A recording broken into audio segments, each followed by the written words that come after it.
Il y a quelques années, j'étais architecte naval en Norvège. Aujourd'hui, je vis en Thaïlande avec ma famille grâce à mon business en ligne, sans équipe, sans tunnel compliqué ou agenda saturé.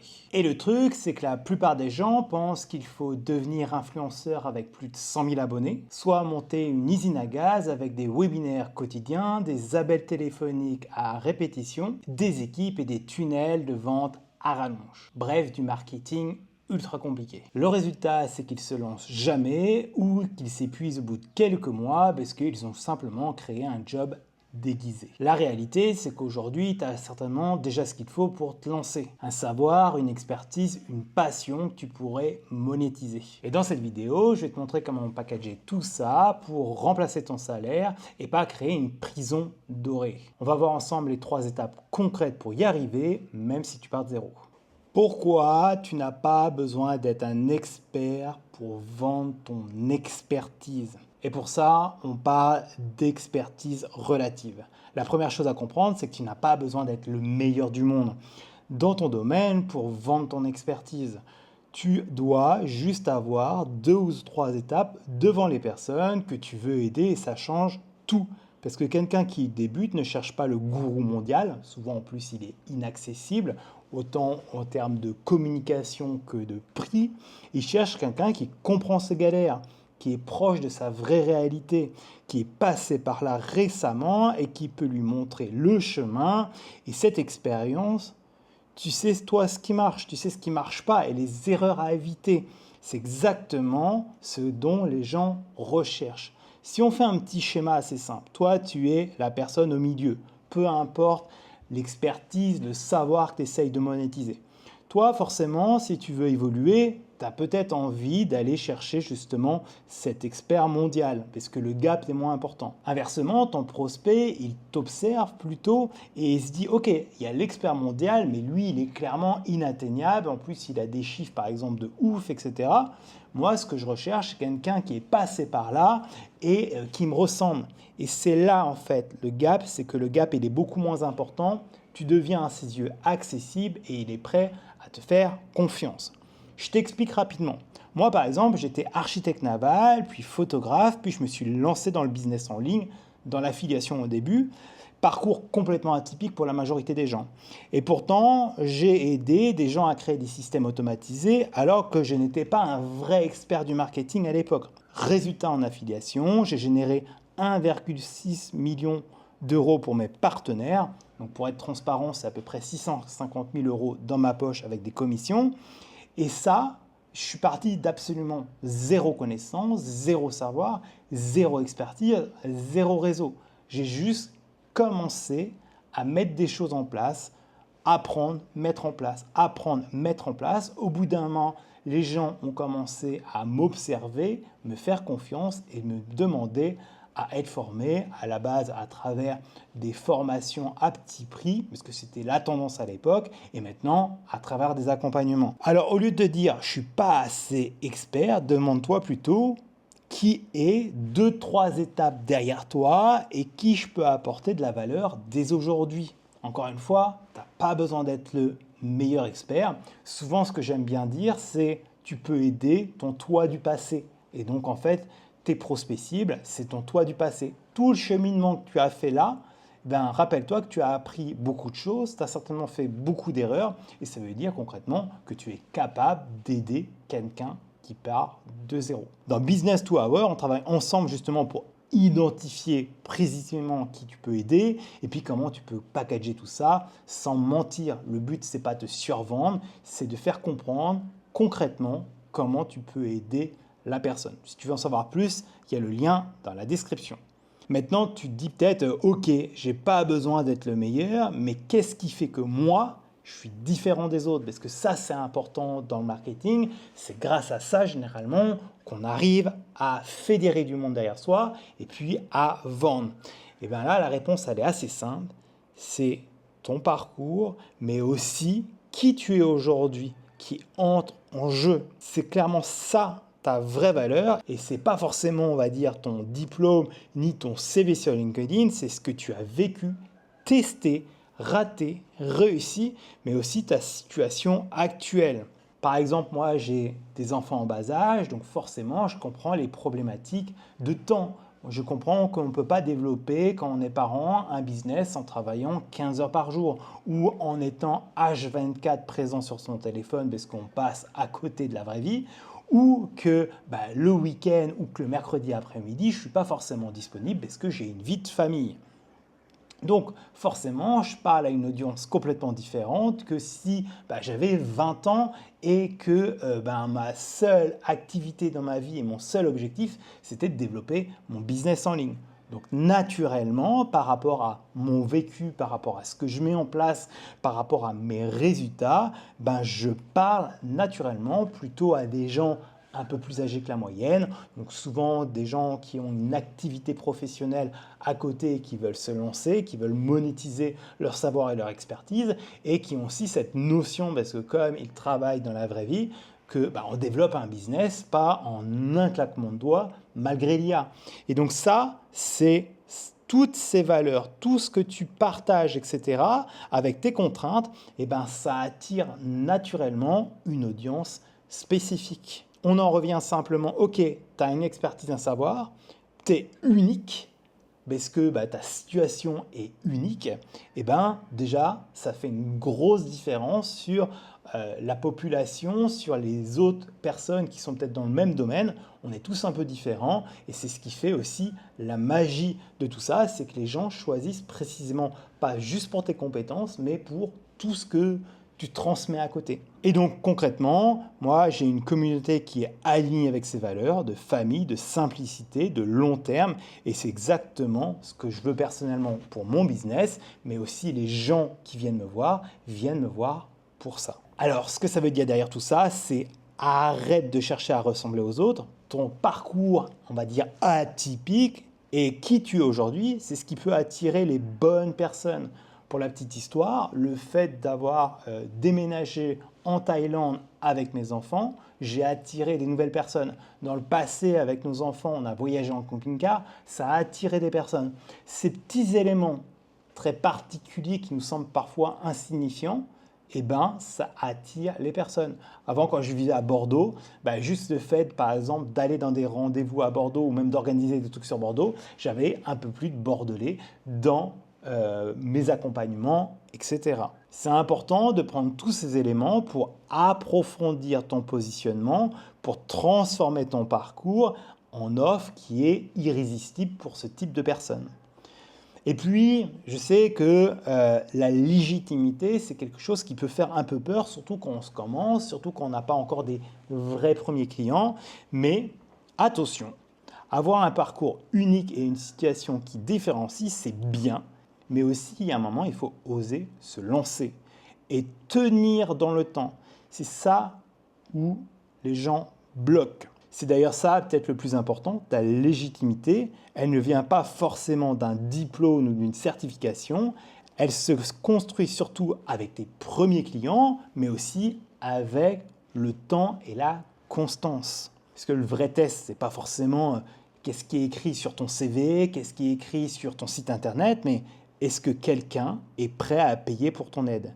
Dès que tu as ton premier client et qui dit « merci, tu m'as aidé », tu es légitime, point. La vraie réalité, c'est que le plus dur, c'est de trouver ton premier client.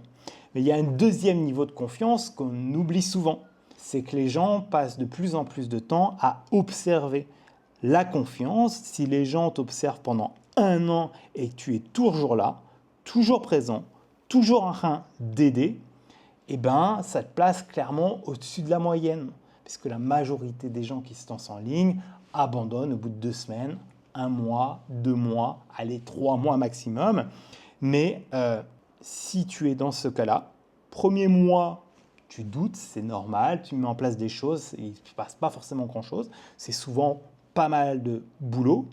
Mais peut-être que dans les 6 premiers mois, tu commences à avoir tes premiers clients. Ok, forcément, ça demande du boulot pour que tes premiers clients aient des vraies transformations, tout simplement parce que tu es en train peut-être de chercher, de trouver ta méthode, comment tu fais les choses, etc.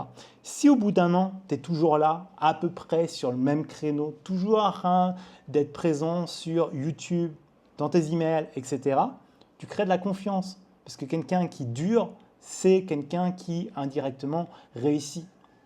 Et puis, dans 2-3 ans, honnêtement, tu peux être, entre guillemets, leader de ton domaine, simplement. Moi, par exemple, ça fait 6-7 ans que je suis dans le business en ligne et les gens me suivent, pour certains, depuis cette période. Je ne veux pas dire que j'ai exactement le même business qu'à mes débuts. Il a évolué. Dans tous les cas, tout tourne autour de ce que j'aime vraiment, le marketing, apporter des transformations, mettre en place des systèmes automatisés. Et ça, c'est important. Les gens voient mon évolution, voient aussi mes mouvements dans mon business, mais le cœur, le fond de mon business reste toujours la même chose. Des systèmes automatisés, mettre en place des actifs, des séquences automatisées, maintenant un peu plus d'IA, etc. Mais voilà, développer une entreprise en ligne, concrètement, ce n'est pas un sprint, c'est un marathon. Et ça, c'est important. Donc, au lieu d'attendre d'être prêt, lance-toi, trouve tes premiers clients qui vont valider ton expertise et ta constance va construire ta crédibilité. Et ça, aujourd'hui, la majorité des gens ont un vrai problème sur la constance et ta crédibilité. Je te garantis que si tu fais l'effort sur 3 mois, voire 6 mois, de communiquer correctement, pareil, ça s'apprend, ça s'améliore, etc., tu vas devenir une autorité naturelle. Le problème, c'est que les gens abandonnent beaucoup trop vite. Clairement, moi, dans Business to Hour, la première chose qu'on met en place avec les gens qui nous rejoignent, c'est ton offre, donc par rapport à qui tu es, quelle transformation tu peux apporter par rapport à ton savoir et ton expertise. Et puis après, on met en place tout ce qui est justement créer la connexion et la confiance, donc principalement de l'email marketing, mais des formats longs aussi. Et ça, c'est important. Donc maintenant que tu comprends que tu as le droit de te lancer, même si tu pars de zéro, l'importance, encore une fois, c'est qu'on se base sur un vécu, une compétence, un savoir-faire, une passion réelle, pas quelque chose qui sort d'un chapeau, tu as le droit de te lancer. On va voir comment faire, parce que c'est là que la plupart se plantent et compliquent tout. La simplicité bat la complexité. Donc, la première chose à comprendre, c'est que plus ton business est compliqué, plus tu deviens esclave, plus tu travailles dans ton business et moins ton business travaille réellement pour toi. C'est exactement ce qui arrive à la plupart des entrepreneurs et la bonne nouvelle, c'est que la vraie liberté vient de systèmes simples qui travaillent pour toi. Parce qu'on te vend un peu le rêve de webinaire quotidien, tunnel à 15 étapes, équipe de 5 personnes, appel de vente, etc., etc. Et au final, tu te retrouves dans un job complètement déguisé, à travailler 60 heures par semaine. Et du coup, tu as clairement une charge mentale de ouf. Et c'est clairement l'inverse de la liberté. Tu es salarié de ton business avec très peu de sécurité à côté de ça et même pas des vacances. À l'inverse, si tu construis des actifs simples qui vendent pour toi, alors je vais te parler par exemple d'un lead magnet, une séquence email, une offre claire, ces actifs, ils travaillent 24 heures sur 7 pour toi. Même quand tu dors, quand tu as les piscines avec tes enfants par exemple, là c'est vraiment la différence entre, on va dire, un influenceur qui doit créer du contenu en permanence pour exister et un entrepreneur du web qui construit des actifs. En gros, le modèle complexe qu'on voit à peu près partout, je ne dis pas que ça ne marche pas, c'est juste que pour moi, c'est un non-sens. C'est à l'encontre, on va dire, de ma liberté. Un modèle simple, c'est à partir de ton savoir, tes compétences, etc., on crée une offre. À partir de cette offre, on commence à créer des actifs donc qui permettent de capturer du trafic. On travaille en séquence pour répéter notre message. Et donc, une fois que le système complet est mis en place, c'est un business au bout de quelques mois qu'on est capable de maintenir, je dis bien maintenir, en à peu près 2 heures par jour. Je ne dis pas qu'on ne peut pas. Je ne suis pas en train de dire qu'on ne travaille pas. Je dis juste qu'on travaille d'une façon smart. Et je vais te raconter une petite histoire. L'année dernière, moi aussi, je me suis dit, tiens, allez, je change de business model. Je vais littéralement copier ce que je vois à peu près partout, à travers mes amis, mes confrères, etc. Je vais lancer mes webinaires ou des challenges, avoir des appels de vente réguliers. Résultat, tout ce que j'avais construit dans le passé autour de l'affiliation avec tous mes systèmes automatisés, etc., j'avais tout perdu. Parce que le soir, je pensais littéralement à mon prochain webinaire, à mon prochain appel de vente. Et au final, j'étais devenu quelqu'un qui répétait tout le temps la même chose. Et puis au téléphone, je répondais toujours aux mêmes objections. Alors qu'avant, dans l'affiliation, j'avais plein de systèmes automatisés, des systèmes simples pourtant. YouTube basé sur des critères de recherche qui me permettaient de capturer des emails, des séquences emails que j'avais préécrits et du coup qui travaillaient pour moi. Et littéralement pendant 2 ans, pendant que mes enfants grandissaient, j'ai vécu presque sans rien faire. Attention, quand tu fais vraiment rien, ton business a tendance à stagner, hein, soyons très clairs.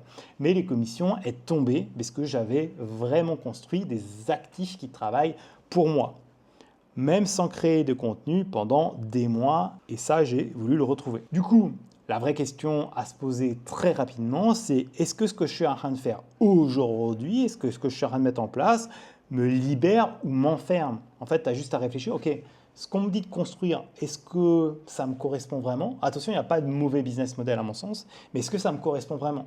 Est-ce que je veux avoir des gens au téléphone tous les jours? Est-ce que j'ai le temps pour ça? Est-ce que je veux faire des webinaires ou des challenges qui m'obligent par exemple à être devant mon ordinateur de 9 h le soir à 11 h le soir typiquement? Ce genre de choses.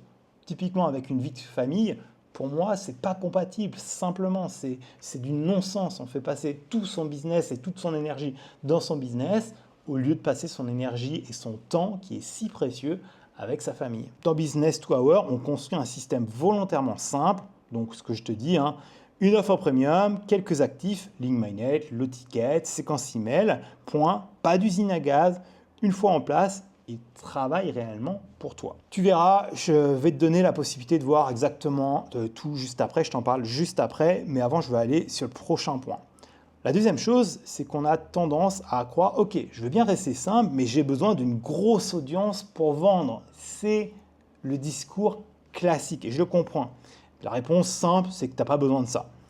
C'est que tu n'as pas besoin d'une grosse audience pour vendre, tu as besoin d'une audience qualifiée et engagée. Parce que littéralement, avec 100 personnes qui te correspondent, qui correspondent à tes valeurs, qui lisent ce que tu proposes, si tu fais 1 ou 2% de conversion, ça fait 2 ventes.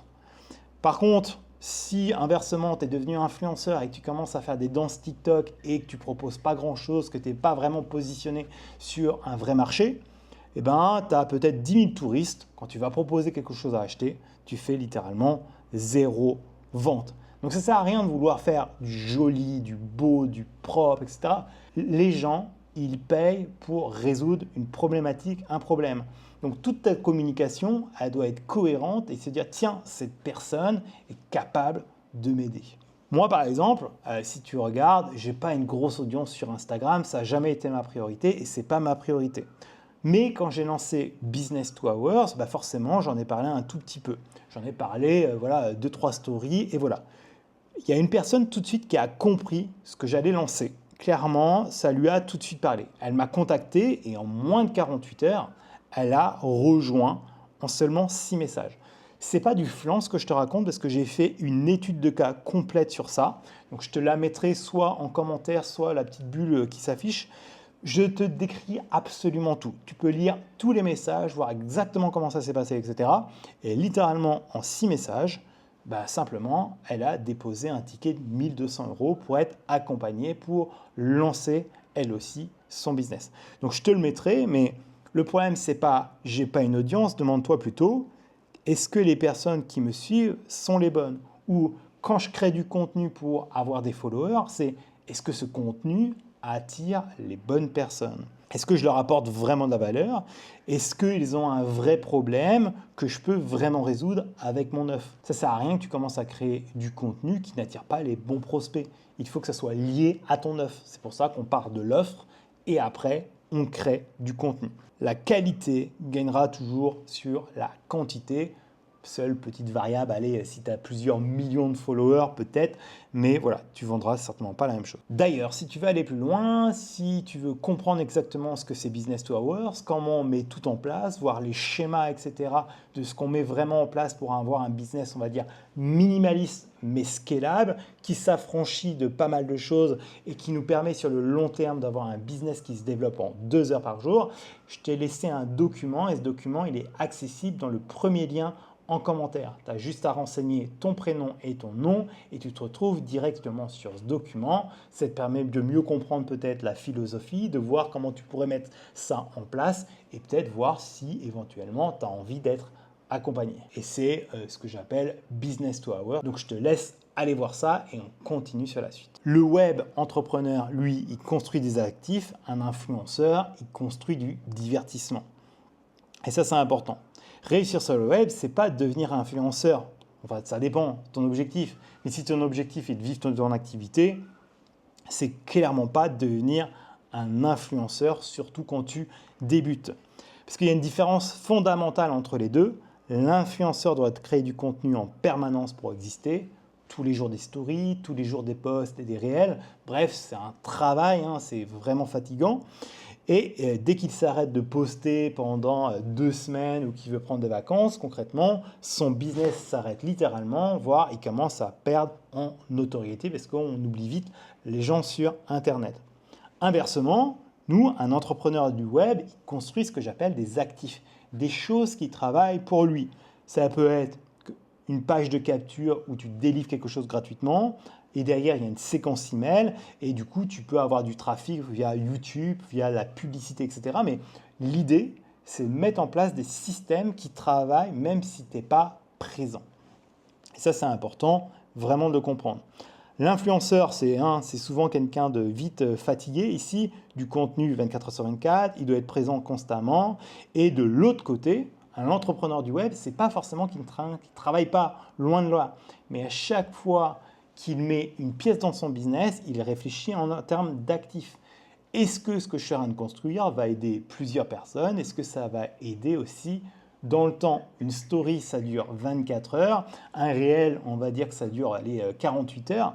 Une vidéo YouTube, ça peut te rapporter des clients pendant des semaines, des mois, voire des années. C'est pour ça que je préfère construire une vidéo YouTube que de créer une semaine de contenu sur les réseaux sociaux. Moi, par exemple, je te le disais juste avant, quand mes enfants sont nés, j'ai vécu presque pendant 2 ans grâce à l'affiliation et principalement grâce à du trafic YouTube. Mais pas juste du trafic où il y avait mon lien à cliquer dessus parce qu'il faut acheter quelque chose. Non, tout simplement parce que je capturais des emails et que derrière, j'avais des emails automatisés. Donc, j'avais une longue séquence email et qui me permettait de convertir dans le temps. J'étais omniprésent dans la boîte email des gens. Et du coup, ça me permettait de toucher des commissions même sans créer de contenu. La première des choses à faire, c'est arrête de comparer aux influenceurs aux 100 000 abonnés. Je sais qu'il y a des entrepreneurs influenceurs aussi, mais ce n'est pas le même jeu. Toi, tu construis des actifs et une présence. Si tu donnes un rendez-vous, par exemple, chaque jour dans la boîte mail, et les gens observent ça, même s'ils n'ouvrent pas les emails, mais ils vont voir, par exemple, que tous les jours, tu envoies un email, ça crée une confiance. Idem, si pendant la prochaine année, une fois par semaine, tu publies sur YouTube, ça crée aussi la confiance. La régularité crée la confiance. À partir de là, pour avoir un système qui tourne vraiment, tu as juste besoin de 3 actifs. Pour commencer, pas de 5 ans. Alors, tu peux complexifier plus tard, mais l'idée, c'est de rester ultra simple. C'est aussi éviter d'aller dans tous les sens parce que souvent, on va au burn-out. Essaye de rester le plus simple possible. La première des choses, c'est que tu dois avoir d'une façon ou d'une autre une manière de capturer des emails. Donc, ce qu'on appelle souvent une page de capture. Derrière, on va avoir une séquence email. Séquence email qui va te présenter ce que tu proposes, savoir exactement comment tu peux vraiment aider les gens, qui tu es, ta philosophie, etc. Et tout ça, on renvoie vers une page qui est ton offre premium. Concrètement, les gens vont te découvrir, apprendre à te connaître, apprendre à connecter avec toi, apprendre à te faire confiance. Et ça ne se fait pas en 24 heures. Ça se fait en plusieurs semaines, plusieurs mois, voire parfois des années. J'ai des clients littéralement qui ont acheté 2 ans après avoir commencé à me suivre. Ce n'est pas un problème. L'important, c'est d'être omniprésent. Et pour ça, tu dois avoir des systèmes en place. Moi, par exemple, je te donne un exemple ultra complet. J'ai plusieurs vidéos sur l'affiliation. J'ai fait une de mes vidéos qui m'a littéralement rapporté 140 emails qualifiés, juste parce que j'offrais une ressource dedans. Derrière, j'avais une séquence automatisée, une offre claire, une formation autour de l'affiliation. Résultat, des ventes en automatique pendant des mois, et c'est exactement le système que je mets en place. En moyenne, aujourd'hui, une vidéo publiée sur YouTube me rapporte en moyenne, il y a des grosses variantes, attention, mais en moyenne, là, sur ma dernière année et demie, c'est entre 50 et 60 adresses email capturées grâce à YouTube en full automatique, sans rien faire. Et rien d'extraordinaire, juste du contenu qui me semble qualitatif. Donc, au lieu de te disperser, je te dirais concentre-toi sur des choses simples. Construis ton offre premium, construis une séquence email qui te présente, ça peut être 4-5 emails, pas forcément très long au début si tu ne sais pas faire. Construis une page de capture et le jeu au début, c'est juste d'envoyer du trafic ici. Peu importe ce que tu utilises, moi j'adore YouTube pour ça, si tu as envie d'utiliser autre chose, vas-y, let's go. L'idée derrière tout ça, c'est que tu n'as pas besoin d'attendre que ça soit parfait. Tu verrais mes premières pages de capture, c'est horrible. Mes premiers emails sont simplement à se tirer les cheveux parce qu'à l'époque, il n'y avait pas l'IA. Et comme je suis dyslexique, je fais plein de fautes d'orthographe et c'est parfois, ça peut faire saigner les yeux, clairement. L'importance, c'est juste de passer à l'action. Parce que c'est dans le passage à l'action que tu vas avoir des retours, aussi bien critiques, positifs ou négatifs, on s'en fout. Mais il faut que tu arrêtes dans la théorie. C'est vraiment ce qui va te permettre en te lançant, d'avoir des feedbacks, de pouvoir ajuster, améliorer et recommencer. Et c'est ce qui fera la vraie différence sur le moyen terme en fait. Arrête de regarder des vidéos YouTube, passe à l'action. Arrête de scroller sur TikTok et Instagram, passe à l'action. Même si c'est imparfait, ce n'est pas grave. Tu apprendras bien plus avec quelque chose d'imparfait. Donc, tu n'as pas besoin d'attendre d'être prêt, tu as juste besoin de te lancer aujourd'hui. Tu l'as bien vu, tu as un savoir, une expertise que tu peux monétiser, tu as un parcours atypique, package ça pour apporter une transformation, commence à communiquer autour de ça, commence à réfléchir en termes d'actifs et c'est comme ça qu'on se lance, ce n'est pas forcément très compliqué. Et là, c'est ce que je dis. Tu peux regarder 1000 vidéos YouTube, lire 50 livres, suivre 10 formations. Si tu ne passes pas à l'action, rien ne change. Le passage à l'action, c'est ce qui fait la différence entre rêver de liberté et construire étape par étape sa liberté.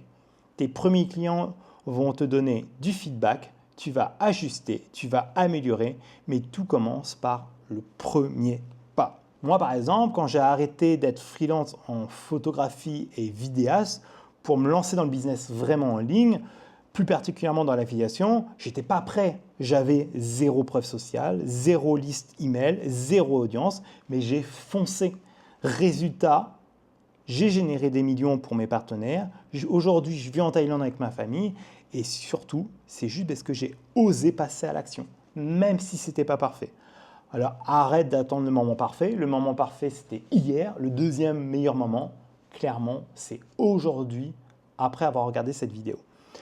Donc, lance-toi.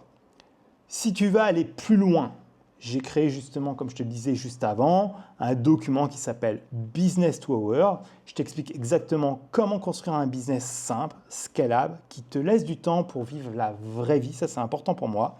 Je te montre comment on construit ton offre premium, tes actifs, ta séquence email, étape par étape. Tout le document est gratuit. Spoiler alerte, je t'explique exactement ce que c'est Business to Hours, la philosophie, comment je l'ai créé, ce que j'apporte, etc. Et derrière, si tu as envie, tu nous rejoins avec les autres membres et on met tout ça en place ensemble. Si tu as des questions, n'hésite pas à les poser en commentaire. Je te réponds personnellement. À très vite.